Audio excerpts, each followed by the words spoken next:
உங்கள் சத்யாவின் தமிழ் புத்தாண்டு super offer. வணக்கம். மருந்தில்லா மருத்துவம் நிகழ்ச்சியில சந்திக்கிறது ரொம்பவே சந்தோஷப்படுறேன். நான் doctor Deepa Arlalan, BHMS homeopathic physician. இன்றைக்கி நம்ம என்ன டாபிக் பற்றி டிஸ்கஸ் பண்ண போகிறோம் அப்படின்னா, சர்க்கரை நோய், டயபெட்டிஸ் மெலிட்டஸ். இந்த டயபெட்டிஸ் மெலிட்டஸ் வந்து பாருங்கள், இந்தியாவில் ரொம்ப ஜாஸ்தி இருக்குது. அதுக்கும் மேலே தமிழ்நாட்டில் ரொம்ப சூப்பர் டூப்பராக நிறைய டெவலப் ஆகிட்டே போகுது. நம்ம எதெல்லாம் முதலிடம் வாங்குகிறோம் அப்படின்னு நம்ம ஒரு சைடு சந்தோஷப்பட்டாலும், நோய்கள்லையும் சில வகையான நோய்களில் நம்ம முதலிடத்தை நோக்கி போயின்னு இருக்கோம் அப்படின்றது கொஞ்சம் வருத்தப்படக்கூடிய விஷயமாக தான் இருக்குது.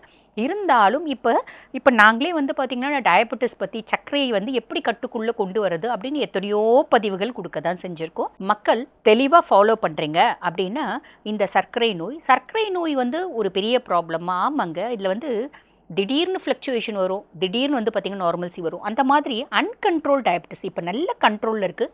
பெருசாக நம்ம வருத்தப்படணும் அப்படின்ற அவசியமே இல்லை. எனக்கு பெருசாக கண்ட்ரோல் இல்லைங்க, நான் முன்ன பின்ன தான் கண்ட்ரோலில் வச்சுட்டுருக்கேன். திடீர்னு பார்த்திங்கன்னா 400-500 வருது. திடீர்னு நான் வந்து 400-500 வரும்போது பயந்து மருந்து மாத்திரைலாம் சாப்பிட்றேன், இன்சுலின் இன்ஜெக்ஷன்ஸ்லாம் போட்டுடுறேன். அது வந்து பார்த்திங்கன்னா 200-250 வருது. அப்படின்னாலும் அதுவும் ஜாஸ்தி தான். இந்த மாதிரிலாம் ஆகும்போது என்ன ஆகும் அப்படின்னா, டயபெட்டிக்னாலே வரக்கூடிய காம்ப்ளிகேஷன்ஸ் இருக்குங்க. டயபெட்டிக் ரெட்டினோபதி அப்படிம்பாங்க. கண் நரம்பு பாதிப்படைஞ்சு கண் பார்வை ப்ராப்ளம் வரும். அதே மாதிரி பார்த்திங்கன்னா டயபெட்டிக் நியூரோபதி அப்படிம்பாங்க. நரம்புகள் பாதிப்படைஞ்சு நரம்புகள் கால் வந்து மதத்து போகிறது. நம்ம செப்பல் போட்டு நடக்கிறோம் அப்படின்னா அந்த செப்பல் கால்லேருந்து கழண்டு விழறதே தெரியாது. காலில் ஏதாவது அடிபட்டுச்சுன்னா எப்போ அடிபட்டுச்சு இது தெரியலையே அப்படின்னு சொல்லுவாங்க. இந்த மாதிரி காம்ப்ளிகேஷன்ஸ். அதுக்கும் மேலே கால் சுருக்குன்னு குத்துறது, கால் வந்து கப்பன்னு எரியறது, டயபெட்டிக் நியூரைட்டிஸ், இதெல்லாம் வரதுக்கு வாய்ப்பு உண்டு. அதுக்கும் மேலே வந்து பாருங்கள், இதெல்லாம் கூட காம்ப்ளிகேஷன்ஸ் கம்மிங்க. இது டயபெட்டிக்னால குரோனிக் கிட்னி டிசீஸ் அப்படிம்பாங்க. சுகரை நான் பெருசாக கண்ட்ரோலில் வைக்கல, அதனால் என்னோடய கிட்னி வந்து செயலிழக்க ஆரம்பிக்குது, ரீனல் ஃபெயிலியரை நோக்கி போகுது. பொதுவாக கிட்னிஸில் இருக்க நெஃப்ரான்ஸ் வந்து டேமேஜ் ஆகுது, குரோனிக் கிட்னி டிசீஸை நோக்கி போகுது அப்படின்னா இது என்ன சொல்லுவாங்கன்னா இர்ரிவர்சிபிள் டேமேஜ் டு நெஃப்ரான்ஸ். அவ்வளோ டக்குன்னு டேமேஜ், முழுசும் டேமேஜ் ஆன நெஃப்ரான்ஸை சிறுநீரகத்தினோட செல்களை நார்மல்சி கொண்டு வர முடியாது, ரொம்ப கஷ்டம். அதுக்கப்புறம் அது வந்து ஸ்டேஜஸ் இருக்குது, அதுக்கப்புறம் டயாலிசிஸ் நோக்கி போகும். இந்த மாதிரி காம்ப்ளிகேஷன்ஸ் எல்லாம் வரும். ஏங்க பயமுறுத்துறீங்க அப்படின்னா, இல்லைங்க, இது பயமுறுத்துறது இல்லை, இது விழிப்புணர்வு பதிவு. அப்போ என்ன பண்ணலாம்? ரொம்ப சிம்பிளாக டயபெட்டிக்கை நம்ம கண்ட்ரோலில் வைக்கிறது மூலிமா இந்த மாதிரி பெரிய பெரிய நோய்கள்லேருந்து ஈஸியாக எஸ்கேப் ஆகிடலாம். நாங்களும் கண்ட்ரோலில் வைக்கணும் தாங்க ட்ரை பண்ணுறோம், பெருசாக கண்ட்ரோல் வரமாட்டேங்குது அப்படின்னா, கண்ட்ரோல் வர்றதுக்கு என்னென்ன பண்ணணும் நான் இந்த பதிவில் சொல்கிறேன். ஃபஸ்ட்டு விஷயங்க, நம்ம வந்து அதிகப்படியான உடல் உளைச்சல், அதிகப்படியான மன உளைச்சல் சர்க்கரையை அதிகப்படுத்தும். ஸோ அதை ரெண்டுத்தையுமே கம்மி பண்ணுங்கள், ஃபஸ்ட்டு விஷயம். ரெண்டாவது விஷயம், பொதுவாக நம்ம உடம்புல வந்து பாருங்கள், இன்சுலின் எதிர்ப்பு தன்மை ரொம்ப டெவலப் ஆகுது. இன்சுலின் எதிர்ப்பு தன்மை டெவலப் ஆகிறதுனால தான் இந்த மாதிரி சுகர் அப்படின்ற காம்ப்ளிகேஷன்ஸ் வருது. அதுக்கும் மேலே நம்ம கணையத்தில் இருக்க ஐலட்ஸ் ஆஃப் லாங்கரான்ஸ், இது வந்து பார்த்திங்கன்னா ஆல்ஃபா செல்ஸ், பீட்டா செல்ஸ் அப்படின்னு இருக்குது. அந்த பீட்டா செல்ஸ் வந்து இன்சுலினை செக்ரேட் பண்ணுது, போதுமான அளவு செக்ரேட் பண்ணல. இன்சுலினை செக்ரேட் பண்ணுது, நல்ல வீரியமுள்ள இன்சுலினை செக்ரேட் பண்ணல. இதெல்லாம் இதுக்கு காரணம். அப்போ அதனால தான் நம்ம இன்சுலின் இன்ஜெக்ஷனை போடுறோம். அப்போ பிரதான காரணமாக என்ன இருக்குது? இன்சுலின் எதிர்ப்புத்தன்மை அப்படின்றது ஒன்று காரணமாக இருக்குது. இந்த இன்சுலின் எதிர்ப்புத்தன்மை எப்படி ஓவர் கம் பண்ணுறது அப்படின்னு ரொம்ப சிம்பிளுங்க. அதாவது நம்ம சாப்பாடு சாப்பிட்றோம், நம்ம இப்போ இன்னைக்கு காலையிலேருந்து இப்போ நைட் வரைக்கும் நான் பேச போகிறேன். இதுக்கு எனக்கு எனர்ஜி, ஆற்றல் அப்படின்றது தேவை. அது எதுலேருந்து வரும்? நான் சாப்பிட்ற சாப்பாட்டிலேருந்து வரும்.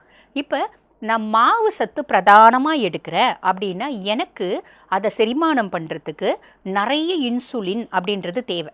புரியுதுங்களா? அதனுடைய என் ப்ராடக்ட்ஸு, செல்கள் அதை உட்கிரகித்துக்கிறதுக்கு எனக்கு நிறைய இன்சுலின் அப்படின்றது தேவை. என்னோடய ஆற்றல் நான் மாவு சத்துலேருந்து எடுக்கிறேன் அப்படின்னா. இதே நான் வெறும் புரதத்துலேருந்து எடுக்கிறேன் அப்படின்னா அதுக்கு அவ்வளோ இன்சுலின் தேவையில்லை, மிதமான இன்சுலின் போதுமானது. ஆரோக்கியமான கொழுப்புகள்லேருந்து எடுக்கிறேன் அப்படின்னா மிதமான இன்சுலின் போதுமானது. அப்போ ரொம்ப சிம்பிள், மாவு சத்தை நீங்கள் ரொம்ப கம்மி பண்ணுறீங்க அப்படின்னாலே உங்கள் பாடியில் வந்து பாருங்கள் நிறைய இன்சுலின் அப்படின்னு நம்மளுக்கு தேவைப்படுறதே இல்லை.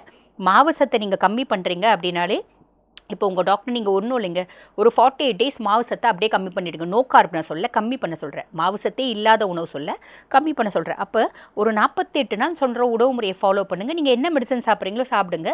திடீர்னு லோ குளுக்கோஸ் ஆகும், அதாவது லோ சுகர் ஆகும். டாக்டர்கிட்ட போய் பார்க்கும்போது டாக்டர் பிளட் எல்லாம் செக் பண்ணிவிட்டு மாத்திரை நான் இன்சுலின் வந்து காலையில் 20 யூனிட் சாயங்காலம் 20 யூனிட் போடுறேன்னு வச்சுக்கோங்களேன், சுகர் நல்ல கண்ட்ரோல் வருதுப்பா. காலையில் 10 சாயங்காலம் 10 போடலாம்.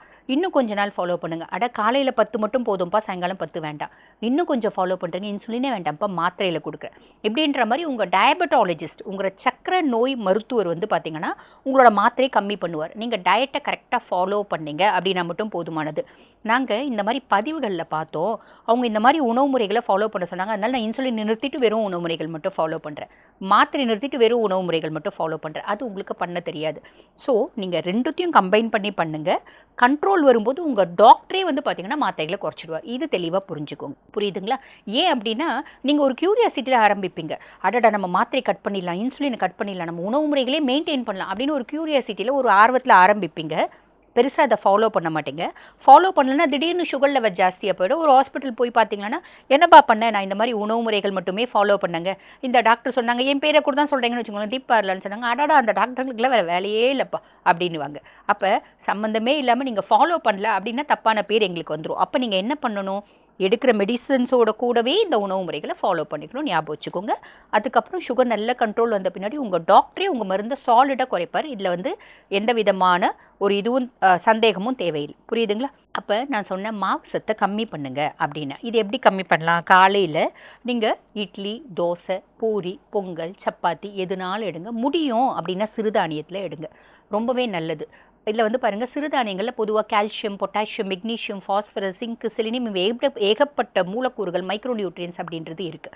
அப்போ நம்ம மார்னிங் ஒரு நேரம் சிறுதானிய உணவு, அந்த சிறுதானிய உணவும் வந்து பார்த்திங்கன்னா சிறுதானியம் தானே, நான் ஒரு 10 இட்லி சாப்பிட்லாம், சிறுதானியம் தானே 5 தோசை சாப்பிட்லாம், அதெல்லாம் கிடையாது. இப்போ நீங்கள் சிறுதானிய உணவாக இருந்தால் கூட நீங்கள் எந்த அளவுக்கு உணவு எடுக்கிறீங்களோ அதே அளவுக்கு காய்கறிகள் அப்படின்றது எடுக்கணும். அந்த காய்கறிகளில் பிரதானமாக கிழங்கு வேண்டாம், ஏன்னா கிழங்கும் மாவு சத்து. அப்போ நான் இப்போ சிறுதானியத்தில் வந்து பார்த்திங்கன்னா டெய்லி 2 தோசை சாப்பிட்றேன் அப்படின்னு வச்சுக்கோங்களேன். மாமூலாக நான் சாப்பிட்றது 3 தோசையை புட்டு ஒரு கப்பில் போட்டுக்கோங்க. அதே கப் அளவுக்கு பொரியல் எடுத்துக்கோங்க. இல்லை அதில் பாதி தான் பொரியல் எடுக்க முடியும் அப்படின்னா தோசையும் நீங்கள் எந்த அளவுக்கு பொரியல் எடுக்கிறீங்களோ அதே அளவுக்கு தான் தோசையும் எடுக்கணும். இது மார்னிங். மதியம் 1 கப்பு ரைஸு அப்படின்னா 1 கப்பு கண்டிப்பாக பொரியல். எந்த கப்பில் ரைஸ் எடுக்கிறீங்களோ அதே கப்பில் பொரியல் எடுத்துக்கணும்.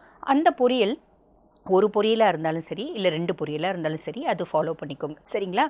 அதுலேயும் வந்து பாருங்கள், வாரத்தில் 3 நாள் பாவக்காய் எடுத்துக்கோங்க. பாவக்காய் சக்கரை நோயாளிகளுக்கு நிறைய நல்லது பண்ணுது அப்படின்னு எத்தனையோ ஆராய்ச்சிகள் பண்ணி முடிவை வெளியிட்டிருக்காங்க. காரணம் என்ன? பாவக்காயில் இருக்க மொமாடிசின் சாண்டன் சுகரை நல்ல கண்ட்ரோல் கொண்டு வருது அப்படின்னு சொல்லியிருக்காங்க. அப்போ பாவக்காய் எடுத்துக்கலாம். அப்போ பாவக்காய் வாரத்தில் 3 நாள் எடுத்துக்கோங்க. அதுக்கப்புறம் வாரத்தில் 4 நாள் கோவக்காய் எடுத்துக்கோங்க. கோவக்காய் எதுக்கு எடுக்க சொல்கிறோம்? கோவக்காய்க்கு இன்னொரு பேர் இருக்குங்க, செம்பியன் அப்படின்னு சொல்லுவாங்க. இந்த செம்பியன் அப்படின்னு எதுக்கு சொல்கிறாங்க அப்படின்னா, கோவக்காயில் காப்பர் சத்து ஜாஸ்தி இருக்குது. இப்போ ஒன்றும் இல்லை, நம்ம ஒரு வாட்டர் பியூரிஃபையர்னால் கூட இதில் காப்பர் காயில் இருக்குது, இம்யூன் சிஸ்டத்தை என்ஹான்ஸ் பண்ணுது, நோய் எதிர்ப்பாற்றலை ஏற்படுத்துது அப்படின்லாம் நம்ம அட்வர்டைஸ்மெண்ட் பார்த்துருக்கோம் இல்லைங்களா? அந்த காப்பருக்கு இயற்கையாகவே அந்த மாதிரி தன்மை உண்டு.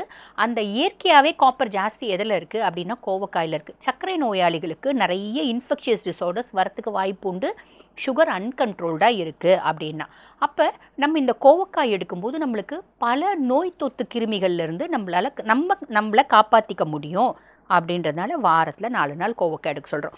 அதை தவிர வேறு என்ன காய் எடுக்கலாம்? அதை தவிர என்ன காய்னாலும் எடுங்க, ஆனால் இதை கம்ப்ளீட்டாக எடுங்க, கண்டிப்பாக எடுங்க. வாரத்தில் 3 நாள் 4 நாள், 3 நாள் பாவக்காய், 4 நாள் கோவக்காய், 7 நாள் சரியாக போச்சா? அதுக்கப்புறம் தினம்தோறும் காலையில் வெறும் வயிற்றில் 1 டீஸ்பூன் வெந்தயம் சாப்பிட்ணும். இந்த வெந்தயம் எதுக்கு சாப்பிட்ணும் அப்படின்னா, வெந்தயத்தை எப்படி சாப்பிட்ணும்? இது ஒரு பிரதான கேள்வி. எப்பயுமே நீங்கள் டயபெட்டிக் பேஷண்ட்டாக வெந்தயத்தை ஊற வைங்க, முளைக்க வச்சு நல்ல முளை வந்த பின்னாடி ஒரு கண்ணாடி பாட்டிலில் போட்டு ஃப்ரிட்ஜில் வச்சுடுங்க. முளைக்க வச்சு டெய்லி காலையில் நல்ல முளை வந்தோடனே அதை மென்னே சாப்பிடலாம், அது கசப்பே தெரியாது, நல்லாயிருக்கும். நல்லா இவ்வளோ பெரிய ஸ்பூன், 1 டேபிள் ஸ்பூன் வெந்தயம் சாப்பிடுங்க. இந்த வெந்தயம் எதுக்கு சாப்பிட சொல்கிறோம் அப்படின்னா, அதில் 4-ஹைட்ராக்சி ஐசோலியூசைன் அப்படின்ற ஒரு மூலக்கூறு இருக்குது. இன்றைக்கி 1 கிலோகிராம் 4-ஹைட்ராக்சி ஐசோலியூசைனோட விலை வந்து பார்த்திங்கன்னா பல ஆயிரம். அது எதுக்கு அது வந்து கொடுக்குறாங்க அப்படின்னா, டயபெட்டிஸை நல்ல கண்ட்ரோல் கொண்டு வருது அப்படின்னு ரிசர்ச் கண்டுபிடிச்சிருக்காங்க. இன்னும் ரிசர்ச்சஸ் கோயிங் ஆன். அதே மாதிரி இன்சுலின் எதிர்ப்பு தன்மையை குறைக்குது, இன்சுலின் வந்து சுரப்புக்கு அதிகமாக சுரக்கிறதுக்கு தூண்டுவிக்குது அப்படின்னு பல விஷயங்களை அதை பற்றி சொல்லியிருக்காங்க. ரொம்ப சிம்பிள். அந்த 4-ஹைட்ராக்சி ஐசோலியூசைன் பல ஆயிரம் கொடுத்து வாங்குறது, 1 கிலோகிராம் பல ஆயிரம். அது வந்து 18,000, 5,000, 20,000, 22,000 வரைக்கும் கூட போகுது. அது சிம்பிளாக வெந்தயத்தில் இருக்குது. வெந்தயத்தை ஊற வச்சு சாப்பிட்டா அந்த பெனிஃபிட்ஸ் இதுலேயே இருக்குது. புரியுதுங்களா? இதுதான் வந்து பார்த்திங்கன்னா வர்த்தகம் அப்படின்றது. சாதாரணமாக ஒரு பொருளில் இருக்கோ அந்த பொருளை நம்ம ரொம்ப துச்சமாக நினைப்போம். ஆனால் அந்த பொருளே பல கம்பெனிஸ் வந்து ஒரு மூலக்கூறு எடுத்து ஒரு பெரிய ப்ராடக்டாக ஒரு காஸ்ட்லி ப்ராடக்டாக சேல்ஸ் பண்ணுவாங்க, நம்மளுக்கே தெரியாது. அந்த மாதிரி தான் வந்து பார்த்திங்கன்னா பனை மரத்துலேருந்து பாமெட்டோ அப்படின்னு ஒரு இது வரும் சப்ளிமெண்ட்டு. அது முடிக்கு பெஸ்ட்டு சப்ளிமெண்ட்டு. அது பனை மரத்துலேருந்து எடுக்கிறது. நம்ம கரிசக்காட்டுலேயோ பாட்டி ஊர்லேயோ எங்கேயோ கிடக்கிற பனைமரங்கள்லேருந்து எடுக்கிற சப்ளிமெண்ட் தான் அது. அதை வந்து பாருங்கள் பல ஃபாரின் கம்பெனிஸ் வந்து ட்ரேடிங் பண்ணுறாங்க அப்படின்றது. சரி, புத்திசாலிகள் எப்பயுமே வந்து பார்த்திங்கன்னா இந்த மாதிரி பல விஷயங்கள் செய்வாங்க. நம்ம வந்து பாருங்கள் நம்ம ரொம்ப புத்திசாலின்னு நினச்சி ரொம்ப சீப்பாக கிடைக்கக்கூடிய ஐட்டம்ஸ்லாம் நம்ம ஒதுக்குவோம். ஆனால் அந்த சீப்பாக கிடைக்கக்கூடிய ஐட்டம்ஸில் நிறைய மெடிசனல் பெனிஃபிட்ஸ் இருக்குது. அதே மாதிரி தான் பாருங்கள் அதலக்காய் அப்படின்னு ஒன்று வரும்.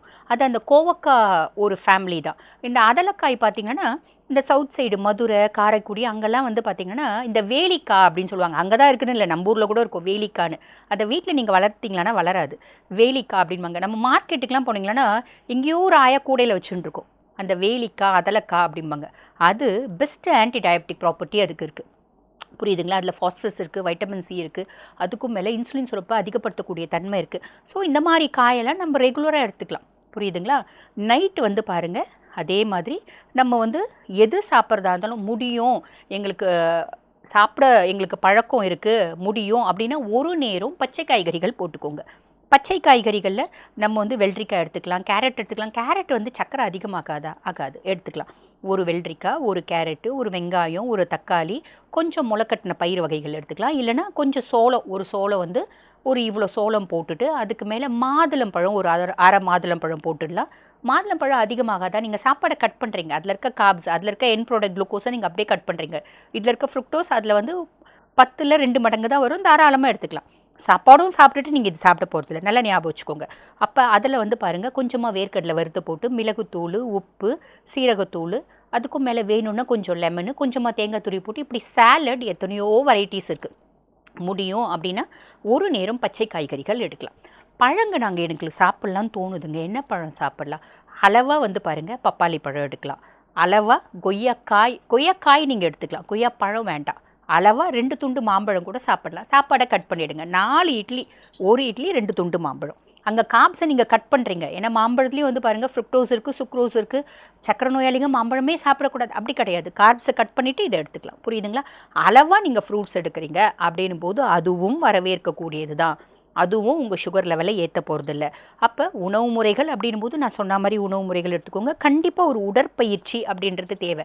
உடற்பயிற்சியில் என்ன உடற்பயிற்சிங்க பெஸ்ட் அப்படின்னா, எல்லாருக்குமே எளிமையான ஒரு உடற்பயிற்சி இருக்குது. அது என்ன அப்படின்னா வாக்கிங் தான். நல்ல ஒரு பிரிஸ்க் வாக்கிங் போயிட்டு வாங்க, இருதயம் சார்ந்த பிரச்சனைகள் வராமல் அது தடுக்கும். அது ஒன்று ஃபாலோ பண்ணிக்கோங்க. அதே மாதிரி பாருங்கள், இப்போ இந்த வீட்டில் இருந்தே ஏதாவது மூலிகைகள் நம்ம வந்து ஒரு கஷாயம் மாதிரி குடிக்கலாமா அப்படின்னா தாராளமாக குடிக்கலாம். அது என்ன அப்படின்னா ஆவாரம்பூ வந்து பார்த்திங்கன்னா நம்ம நாட்டு மருந்து கடையில் கிடைக்கும். நீங்கள் என்ன மெடிசன்ஸ் எடுக்கிறீங்களோ அதோட கூட இந்த உணவு முறைகளை ஃபாலோ பண்ணிவிட்டு கஷாயமும் ஃபாலோ பண்ணுங்கள். நான் முன்ன சொன்ன மாதிரி உங்கள் டாக்டரே வந்து உங்களோட சுகர் லெவல் குறைஞ்சிருச்சு அப்படின்னு சொல்லிட்டு உங்களோட மெடிசனல் டோஸை குறைப்பார். இந்த ஆவாரம்பூ பூவாகவே விற்குது நாட்டு மருந்து கடையில், வாங்கிக்கோங்க. வாங்கிட்டு அது வந்து வாஷ் பண்ணி தான் காய வச்சுருப்பாங்க. அதை தண்ணியில் போட்டு கொதிக்க வைக்கும்போது அப்படியே பிரைட் எல்லோ கலர் வந்துடும்.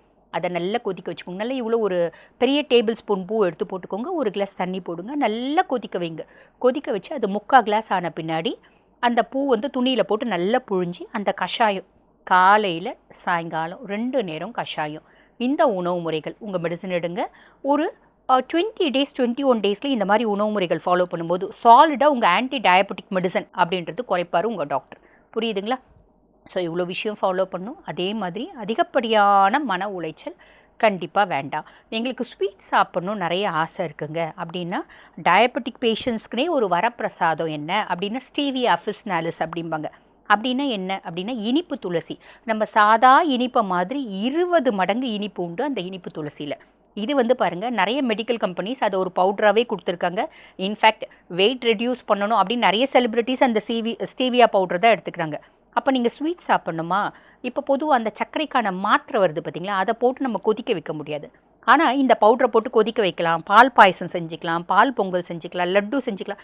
என்ன ஸ்வீட் வேணுமோ இந்த ஸ்டீவியா போட்டு நீங்கள் செஞ்சுக்கோங்க, சாப்பிடுங்க.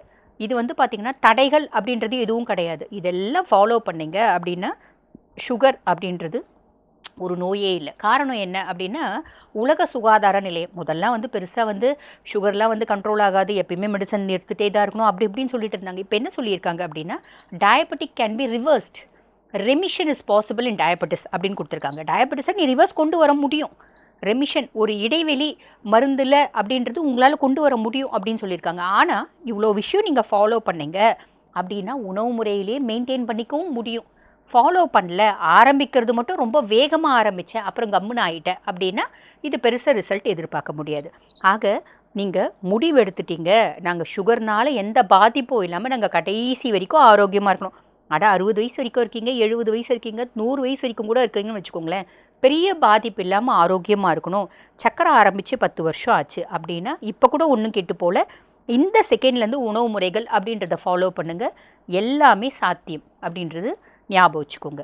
ஆக இந்த பதிவு உங்களுக்கு பயனுள்ளதாக இருக்கும்னு நினைக்கிறேன். இதே மாதிரி இன்னொரு பதிவில் உங்களை சந்திக்கிறேன். தேங்க்யூ. உங்கள் சத்யாவின் தமிழ் புத்தாண்டு சூப்பர் ஆஃபர்.